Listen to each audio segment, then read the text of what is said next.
वडोदरा शहर के Fatehganj main road की ये खबर है, जहां पर ड्रेनेज ओवरफ्लो होने की वजह से गंदे पानी की समस्या फिर एक बार सतह पर आ गई है, जिसकी वजह से स्थानीय और खासकर व्यापारी बेहद परेशान हो रहे हैं।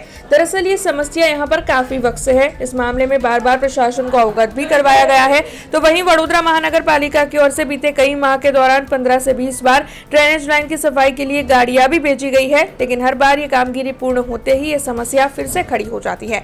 ऐसे में जो व्यापारी है वो रोज जता रहे हैं। उनका ये कहना है कि इन समस्याओं की वजह से ग्राहक जो है उनकी दुकान तक नहीं आते हैं और उनके रोजगार पर असर पड़ती है। तो वहीं स्थानीयों को भी ड्रेनेज ओवरफ्लो होने की वजह से और गंदे पानी की वजह से बीमारियों का डर सता रहा है। ऐसे में जल्द से जल्द इस समस्या को सुलझाया जाए, ऐसी ही मांग भर कोई साझा कर रहा है। आ फतेहगंज मेन रोडનો વિસ્તાર છે અને એક મહિનાથી ચેમ્બરો ભરાઈ ગઈ છે અને પાણી રોડ પર નીકળે છે।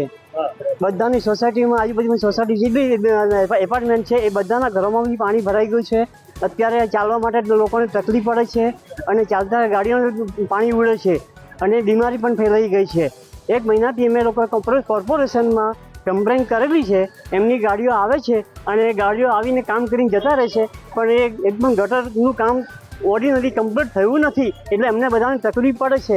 એટલે અમે વિનંતી કરીએ કે કોર્પોરેશન સાહેબને કે ફરી તમે એકવાર અહીંયા આવીને આ કામ ગટરનું કામ કરો તો આપની મહેરબાની। ગ્રાહકો નથી આવતા, ગાડી જતી રહેશે, ગ્રાહકો ઉભા નથી રહેતા, વાસ મારે તો જતા રહે। નુકસાન 2 મહિના દિવાળી તકલીફ છે સાહેબ, હાલત ખરાબ છે। નિરાકરણ કરીને ખાલી પંપ મારીને કઈ જતા રહેશે, મને લાગે બસ, હા, પ્રેશર કરીને જતા રહેશે।